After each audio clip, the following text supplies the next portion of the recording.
Hi friends, இன்றைக்கி நம்ம சேனலில் விநாயகர் சதுர்த்தி ஸ்பெஷலாக பிள்ளையார்பட்டி மோதகம் செஞ்சுருக்கேன். ரொம்ப ஈஸியாக செய்யக்கூடிய இந்த மோதகத்தை எப்படி செய்கிறதுன்னு வாங்க வீடியோக்குள்ளே போகலாம். நான் 1 கப் அளவுக்கு பச்சரிசி ஊற வச்சுருக்கேன். 15 நிமிஷம் போல் ஊற வச்சுட்டு ஃபேன் காற்றுல காய வச்சுடுங்க. கொஞ்சம் ஈரமாக தான் இருக்குது இந்த பச்சரிசி. 1 கப்புக்கு நான் 1/4 கப் அளவுக்கு சிறுபருப்பு எடுத்திருக்கேன்.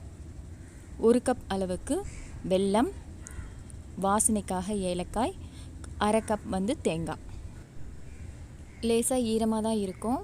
இப்போ நம்ம இதை பேனில் நல்லா வறுத்து எடுத்துக்கலாம். இப்போ நான் பேன் வச்சுருக்கேன். நல்லா வறுத்துக்கலாம். இப்போது அரிசியை பொரி அரிசி மாதிரி நல்லா வறுத்துக்கணும். கலர் நல்லா சேஞ்ச் ஆகணும். அந்த அளவுக்கு நல்லா வறுத்து எடுத்துக்கலாம். இப்போ பாருங்கள், கலர்லாம் நல்லா சேஞ்ச் ஆகிடுச்சு. நல்லா பொரியிற சத்தம் கேட்குது. இப்போ அடுப்பை ஆஃப் பண்ணிடலாம். இப்போ பருப்பையும் நல்லா வறுத்து எடுத்துக்கலாம். நல்லா கலர் சேஞ்ச் ஆகணும், அந்த வாசனை வரணும், அந்த அளவுக்கு நம்ம வறுத்துக்கலாம்.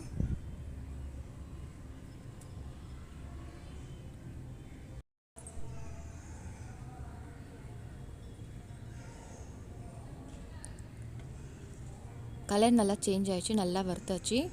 இப்போ அரிசியும் பருப்பையும் நல்லா ஆற விட்டுடலாம். இப்போ 1 டீஸ்பூன் அளவுக்கு நெய் சேர்த்துக்கலாம். இப்போ துருவின தேங்காவை நல்லா வறுத்துக்கலாம்.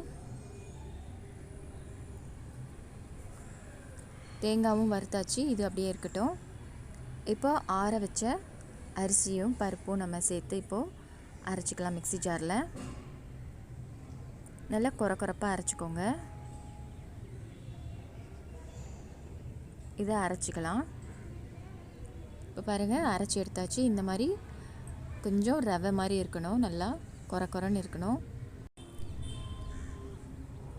இப்போது வெல்லத்தை நம்ம கரைச்சிக்கலாம். 1 கப் அளவுக்கு நான் வெல்லம் சேர்க்குறேன். அதுக்கு 2.5 கப் அளவுக்கு தண்ணி சேர்த்துக்கலாம். நமக்கு கரெக்டாக இருக்கும் 2.5 கப் அளவுக்கு தண்ணி. 1 கப் அளவுக்கு நம்ம அரிசி எடுத்துருக்கிறதுனால நான் 2.5 கப் அளவுக்கு தண்ணி சேர்த்துருக்குறேன். இப்போது நல்லா கரையட்டும். கரைஞ்ச உடனே நம்ம இதை வடிகட்டிக்கலாம்.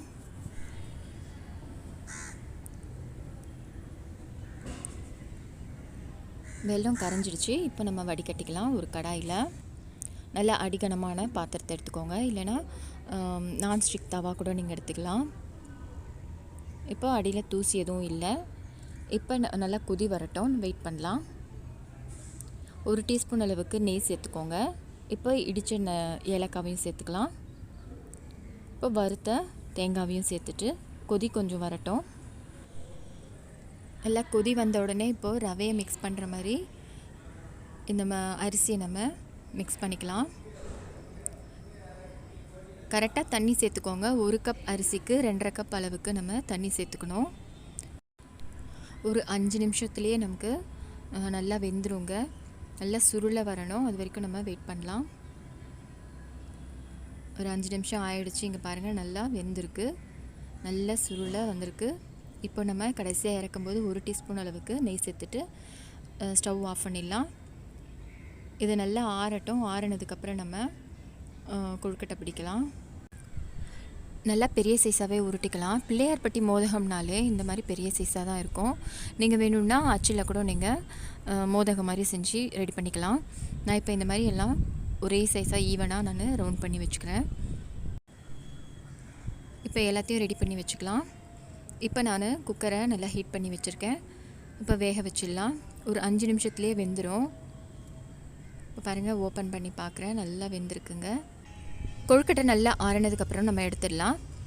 இதே மாதிரி நீங்களும் இந்த விநாயகர் சதுர்த்திக்கு ட்ரை பண்ணி பாருங்கள். இந்த வீடியோ உங்களுக்கு பிடிச்சிருக்குன்னு நினைக்கிறேன். பிடிச்சிருந்தா உங்கள் ஃப்ரெண்ட்ஸ், ரிலேட்டிவ்ஸ் எல்லாருக்கும் ஷேர் பண்ணிவிடுங்க. மறக்காமல் சப்ஸ்கிரைப் பண்ணுங்கள். இந்த வீடியோ பார்த்த அனைவருக்கும் நன்றி.